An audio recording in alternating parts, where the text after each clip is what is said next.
Right then, it's a big game, both in the context of this series as well as the larger picture, that of the World Test Championship. And what better venue to host such a big match than the biggest cricket ground in the world? Now, with a seating capacity of 110,000 people, I've heard that you'd get 50%. That is, if those many people turn up into the stadium.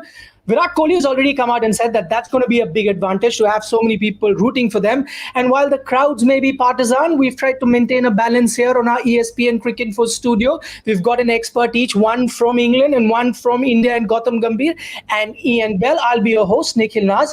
You're watching ESPN Cricket Info Match Day. It is powered by Realme X7 5G and X7 5G Pro. Gautam, I'll start with you on this one. As a former cricketer who's played a few test matches in Ahmedabad, such a big game, there was a part of you, I'm sure, that wanted to be there on this occasion at the ground and not sit in your Delhi office. Who doesn't want to be? Especially when you're playing in the biggest stadium in the world and with a capacity of 1.1 lakh people at the same time. Yes, it would be 50, half the capacity, but then 50,000 is good enough. Again, it's a new venue, looks absolutely fantastic, fabulous. You got to give credit to Gujarat Cricket Association, Jai Shah. You got to give credit to the BCCI and especially Gujarat Cricket Association for creating such kind of a venue, and obviously really looking forward to this test match. Ian, I'll come to the toss. We're just getting updates there from the erstwhile Motera ground, now renamed as the Narendra Modi Stadium, that England have won the toss. They've decided to bat. But before that, a quick word on the crowd, because Virat also mentioned it on the eve of the game that this is going to be a massive factor. You know, sometime in the last year or so, we've gotten so used to watching games in empty stadium, we tend to forget what a big factor crowds are going to be. And especially in India, wouldn't you say that? Oh, 100%. I think, as Gautam just said, I think we all wish we were in the stadium. The pictures look magnificent. And like you said, have the thought of 50,000 spectators and Indian supporters in is absolutely brilliant for cricket right now. And hopefully this is just the start of us getting back to cricket in the future. Like I said, we missed it so terribly in the summer. Just watching test match cricket without full stadiums isn't the same. So great to see that. And as you just said there, a huge toss in this game. And it looks like England have won it, which is great. Why do you say it's a big toss? I would have thought that, compared to what we saw in the first two test matches where toss played a crucial role, it may not be so crucial here. Would you agree or disagree on that? Me? Well, I think... Ian? I mean, like you said, I think the day-night test match, I mean, I've never played it. I've played day-night, four-day cricket. The one thing you get when you win the toss is you can start to declare, if you bat well first, you can start to set the tone of when you bat, hopefully during the day. And then when that twilight period comes in and that dust where it maybe becomes a little bit difficult to bat, that's when you can start bowling. So it's just trying to get the balance of that. So I think in day-night cricket, it does help to win the toss. But you've got to do the basics right. England are going to have to go right back to that first test match. And what they did on day one was a perfect template for what they need to do today. But again, they've got a really shift momentum now. I thought India were fantastic in the second test match. They've got all the momentum at the moment. Gautam, the reason I spoke about that toss not being as crucial as we saw in the first two test matches is probably the kind of things that you hear about a pink ball test match, that it's not just the first session. Conventionally, in a regular test match, you'd say, survive that first hour or so, and then it's going to be a good day for batting. But here you have almost two first sessions. Then you have it in the evening as well, which is again tough for batting. So then does the toss really play a very, very important role here? Yeah, see, you got to accept one thing, that toss was very crucial in both the test matches as well. Not only in the first, but in the second test match as well. You see, even in the second test match, when Rohit got India off to a flyer, that was probably the best time to bat. And then India was 120 for 3. So even in this test match, I'm sure the toss is a very crucial factor. If England can actually go on to play 5 sessions, and they would probably get the best time to bat on this wicket, especially during the day at 2:30, the test match is starting, so they'll get the best time to bat. If they can have the actually first session going towards them, it can actually set the momentum for the entire test match, and that is what India did really well in the second test match when Rohit got India off to a flyer. So now I think India needs to make all the running, and at the same time England will be very happy. And plus, if they go on to play 5 sessions, they will actually be able to declare probably during the third session, which will be under lights, and with Jimmy Anderson, Jofra Archer coming back, they can actually make massive inroads if they actually bat really well and can put runs around 400, 450 on board. Then it's going to be tough for India as well. So I'm sure that this is a massive toss, and probably every toss will be important in this series, and every toss does get important in India. You can keep talking about the toss will not make an impact, but I'm sure Belly has played a lot of test matches in India. Every toss in India is very, very crucial, and especially when you're a side from England or outside subcontinent, it becomes even more important because you get the best conditions to bat, and when you put runs on the board, things get changed very quickly from day 3, day 4, and day 5. Yeah, and I'm just going to pick up from what you said about the momentum that India have at at the time, winning that Test match at Chepauk. Would you then say that the pink ball Test match has come probably at the best time for the English team? Because if there was going to be one Test match where conditions kind of even out, it's going to be this one. Yeah, definitely. I think when the fixture list came out and there's a day-night Test match number 3, I think that England would have obviously earmarked that one as a potential win. So I think they feel probably within their in their own camp that this is a pretty good place to be. 1-1 going into this Test match, they're relatively happy. And they just believe that if there's any more that's going to happen in the air with the pink ball or off the pitch, then that does help them. But again, I would always go back to India. Have got a fantastic seam department now as well. So I don't see it's all just England, but it will definitely be more comfortable for England in terms of that's what they're used to. If there is any swing or seam movement. So I think, again, you only look at their selection in the second Test match where they rested Jimmy Anderson, Archer was rested, I think they had a small niggle. It was all geared up to play in this Test match. So, look, this is one definitely they've targeted. I think the confidence, certainly now winning the toss, will be sky high going into this. But again, they've got to do hard work. As I said, they were brilliant in that first Test match. They batted long. They batted 5 sessions. They've got to do that again today if they want to win this Test match. All right, we've just gotten to know what the Indian 11 is looking like. Jasprit Bumrah comes into the playing 11. That's no surprise. Everyone knew that he'd be there. He's got that one Test match rest as well, now playing at home. The other one seems a bit surprising. Gautam, I'm going to come to you on that one. We've got Washington Sundar coming in. I think Kuldeep Yadav goes out there. If India were to play an all-rounder, many thought Hardik would be that guy. But I'm just assuming here, probably because Hardik's not been bowling too much. And if you really needed an all-rounder, you go with Washington Sundar? Again, a massive surprise for me. If India actually had to play 3 spinners, which they have already in this Test match and in the previous and probably in the first as well, it had to be Kuldeep Yadav. Because you ask any of the batters across the world, people who've played a day and night Test match or even a day and night first-class game, the toughest bowlers to face are the wrist spinners, especially under lights with the pink ball. So obviously, if India would have gone with 3 seamers, nothing wrong in that. But India, when they've gone with 3 spinners, it had to be Kuldeep Yadav, and he looked really, really good. You play him one Test match, and then you drop him from the next one. What confidence are you giving a young boy? And he bowled really well in the second innings. So a wrist spinner needs overs under his belt. He didn't bowl a lot. Plus, Washington Sundar again batting at number 9. Do you need a batter at number 9? Yes, his off spin will be tidy, but then a wrist spinner again is a wrist spinner, and we've spoken about it in the first Test match as well that India did miss the wrist spinner. But I'm absolutely surprised, probably a little bit in a shock as well, that when India played 3 spinners, your third spinner had to be Kuldeep Yadav. But let's see, let's wait and watch. Ian, what Gautam talks about here, valid point there. You've got various reports as well as if you take a look at the stats of the wrist spinner tend to do well with the pink ball. Are you then surprised that Kuldeep has been left out if India did decide to go in with those 3 spinners? Yeah, I mean, possibly. And it looks to me a little bit more cautious selection and the extra batting. So that's a long batting lineup. And with Ashwin scoring 108, do you need that extra batter? So it looks a bit more cautious. And I was with it. It was either going to be Kuldeep to play or you play the 3 seamers. I'm a big believer again. Your top 6 have to do the work, get the runs, and pick your best bowling attack that are going to get 20 wickets. If again, as we talked about on the first Test match, if it gets flat and there's no swing, no movement, you're better off having a wrist spinner that can ask some questions on a flat pitch. So yeah, really interesting and probably something that none of us really saw with that section. I certainly thought it was either going to be 3 seamers or Kuldeep stays in or keep exactly the same side that just won a Test match. Just want to add, Nikhil, one more thing. Probably the only reason they could have gone with Washington Sundar had Ashwin not scored runs, and probably his form with the bat would have been questionable. But someone who's got 100 in the last game, you would definitely want Ashwin to be batting at number 8 and number 9. If Washington Sundar bats ahead of Ashwin, will be a massive surprise again. Plus 3 finger spinners.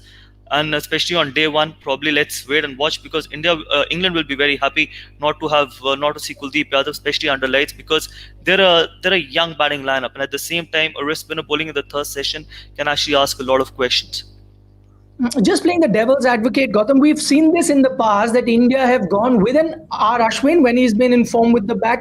I take your point that he's got 100, and then also kept a Ravindra Jadeja because they need that, a little bit longer batting lineup. Maybe that is something they had in mind. And also considering that it's a pink ball test match, you're not considered to get too many runs here, and that's the safety approach they've gone with. You only win a test match by taking 20 wickets. You don't win a test match by scoring 1,000 runs. You can score 1,000 runs on the board, but till the time you don't take 20 wickets, you will not win a test match. So this insurance policy is fine when you're actually one nil ahead in the series, but 1-1 in the series, playing at home. Yes, it's an even territory for both the sides. And plus, if there had to be an impact of any of the spinners, then it had to be Kuldeep Yadav, especially in the pink ball game, and that also on day one. And I've always maintained one thing: you pick an attack based on every condition. You don't pick an attack based on a toss. That if we win the toss, we put runs on the board. Once the wicket starts getting drier, our finger spinners will come into the play. And at the same time, it'll be a very, very one-dimensional kind of spin attack as well, where you've got all the three spinners. I'm not saying they can't do well. They can still do well. They can still get England all out. But again, if someone who could have made a massive impact when there was a partnership going on, or for example, if Joe Root is set or Ben Stokes is batting at 50, if someone actually who can create chances alongside Jasprit Bumrah, it had to be Kuldeep Yadav. So again, massive surprise for me, because if you had to play Kuldeep Yadav, or if you had to play Washington Sundar, then you should have played Washington Sundar throughout the series. You didn't play him in the last test match. You played Kuldeep Yadav in the last test match. Now you drop Kuldeep Yadav, bring back Washington Sundar. Makes probably no sense for me from the cricketing point of view. I don't know what other things could go from the skippers or from the management point of view. Whether you want a batter at number 9, I don't think so. Okay, I'm going to get back to the Indian selection a little later. I'm just now highlighting the 4 changes that England have made. They've got Anderson in, Jofra Archer in, you've got Johnny Bairstow coming in, and Crawley comes in place of Rory Burns, Dan Lawrence, Ollie Stone, and Moeen Ali, of course, had already left the touring party. So those are the 4 changes that England have gone with. Ian, one spinner, that is something that you expected England to go in with in this pink ball test? I think so. I think what they've gone back to is thinking, right, take the pitch out of the equation. What's our best bowling attack? The one thing England haven't had, I think Jack Leach is probably now the one, I suppose, bit of assurance we've got going forward is Jack Leach is England's number 1 spinner. He gives the control, he bowls in the area. So whether that's at home, I think he's proven to everyone he's the number 1. And the problem is with probably Bess and a little bit with Moeen is India was scoring at 4 and over, and Joe Root didn't have any control. I think he knows he's going to get a lot more control from Stuart Broad, Jimmy Anderson and Archer. If he's fit, he plays. So I think they've just gone with take the pitch out of it. Let's pick our best 11. And Joe Root, actually, if he's going to turn and it does spin bounce, he'll bowl his overs. He actually bowled quite well through his series. So I think they've gone with that rather than just looking at it and maybe think we have to play 2 spinners, because unfortunately, we're not the England spinners aren't the quality of the Indian spinners, so we're not going to outplay them with spin. So we've gone with our best seamers, which I think everyone thought that was possibly the case, certainly in this test match. Right, Gautam, doesn't matter which team you support, but it's finally good to see Anderson and Broad playing together. We've seen England, stick with that rotation policy, but finally it seems like they've gone in with their best bowling attack. Oh, absolutely. And what better than having this combination? Someone who's taking more than 600 wickets, the other one is taking 500 wickets, gives you a lot of control as well. Test cricket is not only about taking wickets, it's about taking control. It's about bowling in that first session with that control.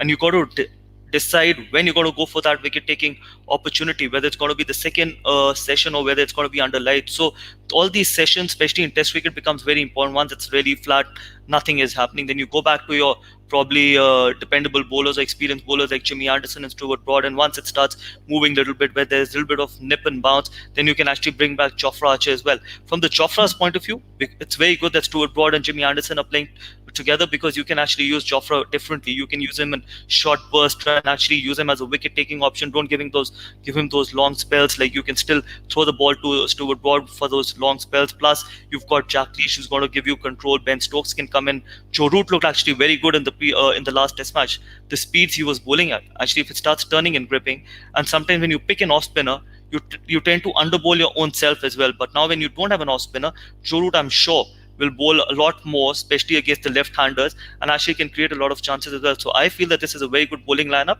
because it gives them control. It has wicket-taking options. At the same time, it has a lot of probably people who can actually bowl in different conditions and at different times. I think exactly as Gautam said about the India selection. I think this actually, England, when you look at it, there's a long tail. They've got, I think Archer's going to be at 8. They've gone the opposite. They've got, how are we going to get 20 wickets? This is our opportunity. The pink ball game, let's go and be as aggressive as we can with our lineup and go. I wonder if you can hear me.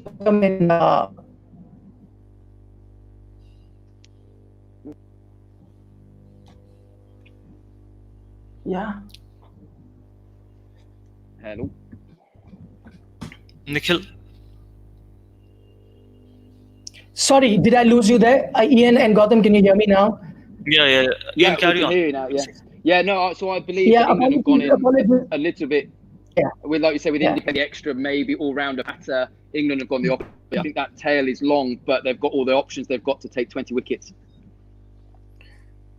Even the batting, quick word on that, Ian. The England batting looking much better. Now you've got Bairstow coming in. And what do you make of Crawley coming in for Barnes? Again, Crawley would have played the first Test match if he wasn't injured, so that's not a surprise. He's probably our best young player, so he's the future, or one of the future players with Pope over the next 10 years. So him back in, I think Burns maybe deserved one more game. I think it was a big game for him, so I'm not surprised. And Bairstow probably, again, is one of our better players of spin. He might not be somebody you see in the Test match next summer, but I think in these conditions here, he's one of our best players of spin, so I think it's a good decision. Lawrence is a good young player, and I'm sure he'll be so much better player for this experience. You know, when you're going out and playing against India in India, you can only learn and become a better player for the future. So I think it's the right decision. And England, like I said, I think they identified this game and they're ready to go. And I think they're probably willing to lose it to go out and try and get that win and go 2-1 up. I get back to the Indian selection, Gautam, and this is the point that Ian spoke about. The English team seems like they've gone with the best bowling options, not necessarily how many spinners they pack into the team or how many fast bowlers. Now, I go back to that selection of Washington Sundar. You made it amply clear that you would have, if India were to play 3 spinners, you would have liked to have seen Kuldeep Yadav be that 3rd spinner. But my point, and I'm just going to turn that question around a bit, do you think if India were to look at the 5 best bowlers, Siraj sneaks in there ahead of a Washington Sundar, would you then look at it of playing 3 fast bowlers in this particular track and with the pink ball? See, I would have definitely gone with Mohammad Siraj. I would have gone probably ahead of Kuldeep Yadav, just because it's a pink ball test match. It happens under lights, and you've got 2 spinners who can give you control and who can actually bowl in the first session, and you've got someone like Mohammad Siraj who can actually control things, and now you've got the experience of ISHANT Sharma as well, who can control things in the first session. So come under lights, you've got Jasprit Bumrah who can do the similar job what you expect Jofra Archer to do. At the same time, you've got someone like Mohammad Siraj who can actually bowl well in the under lights as well. So I would have been a little bit more tilted towards Mohammad Siraj, and I would have gone with 3 seamers and 2 spinners, because your 2 spinners actually can bat. Aksar can bat and Ashwin can bat and they can contribute. So again, going with someone like Washington Sundar, I hope he does really well, and he can do really well. But then, because you've picked him purely from that he can bat and he can bowl, probably doesn't make a lot of sense. So I was more tilted towards actually going with your best 5 bowlers, and in those best 5 bowlers, there was definitely Mohammad Siraj. So Ian, does that give us a sneak peek looking at the Indian team selection? And usually it's the home team that picks the conditions, right? There was all this talk about, this pink ball test match really assisting the seam bowlers and not spinners that much. The fact that India have gone in with those 3 spinners, does that give you a sneak peek of how the pitch is going to play out for the next 5 days? Yeah, certainly. I mean, there was a lot of talk, wasn't there? A week it's a long time to look at pitch, but it did look green. But that's sometimes just the coverage to protect it from the sun, to keep it nice and hard. But yeah, I wouldn't be surprised if it did turn. If I was India, I'd want it to turn from day one. That's playing to my strengths, not just with the ball, but also with the bat. India's batting spin in the last Test match was far superior to England. So I wouldn't be surprised. I think for me, it's just that if Axar Patel and actually bowl as we expect, and they bowl well, you're not going to see Washington bowl many overs anyway. So having Kuldeep in the side as an attacking option to bring it in and out actually makes sense, or play the extra seamer again in a short burst. So it'll be fascinating. I think that, again, having Axar Patel in the side and losing the toss might help India, because I thought hopefully or I say hopefully, not from England's point of view, but I think he will give more control to Virat Kohli. The way he bowls maybe more than what Nadeem did in that first Test match. So that'll be a fascinating battle to see. Again, how much control India can have on day one, but I'd expect it to spin, pretty quickly in this game. I hope, Ian, you weren't expecting a green pitch of what you saw 5 days ago, because that was never going to happen. It now looked absolutely brown at the moment, whatever pictures we've got from Ahmedabad. But Gautam, that little bit of brown still has some sort of grass. You reckon that's one of the reasons behind that is the fact that the pink ball can't really stay or play out for those 80 overs? You need to make it a bit softer surface so that the ball survives? We have to wait and watch, because most of the test matches that has happened with the pink ball actually had a lot of grass on the wicket. So we will still have to wait and watch how this wicket behaves and how this pink ball behaves on this wicket. And at the same time, that's why it's even more important. Toss becomes even more important for especially England. And they won the toss. Now it's up to them to use to the best of their advantage, because irrespective of how dry the wicket is, it's going to be even difficult for a batter to face a genuine fast bowler on a day 3 or a day 4 wicket when it gets really, really dry, because it starts reversing, it starts keeping up and down. If you see what happened in the first test match, it was so dry, but then who made the massive impact? It was Jimmy Anderson with that 1 over, or even Jofra Archer with the new ball. So we keep talking about spinners making impact on a drier wicket on day 3, day 4, day 5. Actually, fast bowlers can come into the play as well. When you can set the fields which are really straight and you can bowl wicket to wicket, you can actually get LBW bowled everything into the play as well. So when you've got a quality fast bowler, which England has done, pick their best bowling lineup, if they can put runs on the board, it can turn. But then you can't rule out what the fast bowlers can actually create on those kind of wickets as well. It is not only about creating opportunities on green wickets or bouncy wickets in Australia, but even on a drier track. Ask me or ask Ian, if you're playing a quality fast bowler, when it's up and down, or you can't score off very freely, it gets even more difficult, because against a spinner, you can still look to take your chances. But against someone like Jimmy Anderson or Stuart Broad, who are so accurate when they bowl, you can actually set fields and you can actually squeeze the runs as well. The only time you can actually open the game is by scoring runs. So I'm sure that it's a massive toss to win for England. Yeah. Yeah, 100%. I think what England have got to do now is do that first bit right. I think the one thing that helped in the first test match was scoreboard pressure. And as Gautam just said, that ball to start to reverse or a little bit up and down as the test match goes on, that scoreboard pressure is there. If England don't get the first bit right and they don't get big runs and India bat well first innings and go past them, India will control this test match. So it's so important that they can go back to that first day. If they can draw anything back from that first day of the first test match, and anything like that today will be a great day for England, and then they'll worry about the bowling later on. But so important to get the runs on board. The one other thing that we're getting to hear, Gautam, is the fact that they've got that red clay from Mumbai and got it for this particular match. It's a brand new pitch. How do you think that plays out? For the uninitiated, what does that red clay do? See, it will provide a little bit of bounce, because red soil is all about having more bounce on the wicket. And it's a new wicket. That's why I always maintain that this is something where I think it evens out for both the sides. India hasn't played a test match at Motera. England hasn't played a test match at Motera on this new venue. So actually, both the sides are into an unknown territory. But plus, when you talk about the soil, if it actually helps, it helps both the fast bowlers, because the nicks will carry if there is any kind of bounce, and at the same time, the stroke play will be easier as well, especially during the first day as well. So hopefully, I think it's going to be even Steven on this test match. Especially, I'm really eager to see how the wicket behaves, because it's a new venue. Yes, there has been the T20 tournament that has happened on this ground, but Test cricket is completely different to T20 cricket, because the wicket has to sustain for 5 days or probably for a much longer period, 90 overs in a day. So really, really excited to see how it behaves.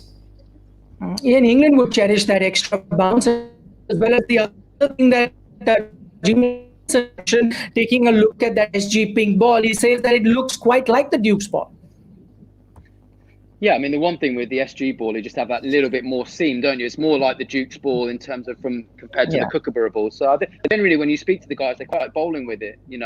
Don't get me wrong, Indian conditions can be hard to bowl seam bowling on, but they much prefer this ball to the Kookaburra ball. So yeah, it'll be fascinating. If anything, again, Jimmy with his experience, Broady with his experience, they'll figure out pretty quickly when they get out. And again, the one thing that we'll be doing is just studying what India do on day one, finding out what's the best mode of getting 20 wickets in this test match, which all the time it changes whichever venue you go to. So they'll be watching whether it's using cutters, reverse swing up front, maybe even opening with a spinner. We don't know what England will do. We actually don't know what's going to happen.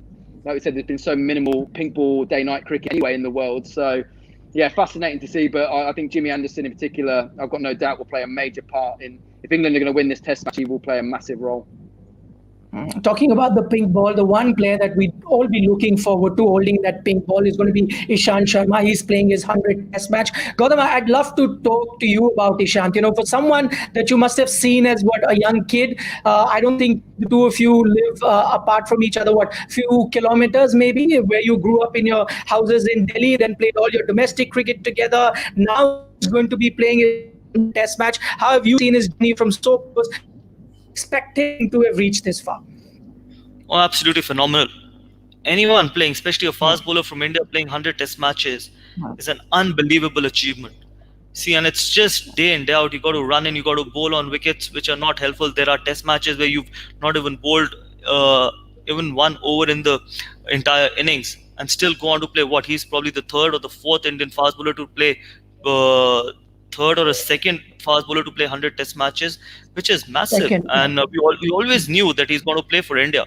But then the longevity of his career and what he's done for Indian cricket, yes, he's only played for a very long time. He's only played one format, which actually helped him to play 100 Test matches. But then again, being a fast bowler in Indian conditions is always tough, and sometimes it's very thankless as well, because sometimes you are not given that much of credit that you deserve, because it's all about the spinners taking wickets, batters getting those double hundreds or a triple hundreds.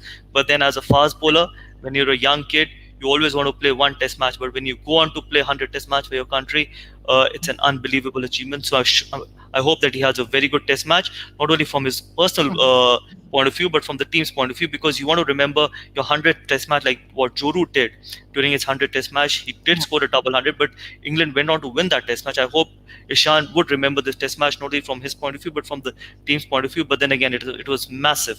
A young boy, probably bowling much quicker than what he bowls now, but then keeping that fitness up. There were so many ups and downs. He was at one time leading the attack, and then Jasprit Bumrah, so many other guys came in, but still managing to bowl alongside them, and now changing his length and probably changing his way of bowling and becoming so successful. Hats off to him. Ian, as someone who's played 100 Test matches, you don't quite often see, as Gautam was talking about, a subcontinental fast bowler play as many Test matches as ISHANT is going to be. Absolutely, it's spot on. It's a phenomenal achievement for a fast bowler in any conditions, but let alone, being one in the subcontinent. So I think the one thing, like as Gautam's already said, I think that we've talked a lot about, certainly in England, about Jimmy Anderson and how he's evolved over his career, and I think Ishant's very similar. He had really good pace when he was younger, and now when you watch him, actually he knows his craft. He's brilliant with the reversing ball. He asks lots of questions. He bowls a bad ball now, so he's evolved as he's got on, and you're constantly trying to get better. And to play that long as a bowler, you've got to find ways, like I said, to keep improving. But he's been a fantastic servant to Indian cricket. Hopefully he's going to play a lot more. But yeah, and an incredible achievement. And I hope he doesn't have quite as good a game as Joe Root did on his 100, but I hope it goes well, and it's a memorable one for him to remember. All right, gentlemen, thanks so much for your thoughts. Gautam Gambhir and Ian Bell. Of course, we'll have these two gentlemen back for the next break, which is usually the lunch break, but is now going to be the tea break, a little shorter break at that. The latest update then from the third Test match is that England have won the toss. They will be batting first. 4 changes for the English team, whereas 2 changes for the Indian team. You're watching ESPN Cricket Information powered by X7 5G and X7 5G Pro.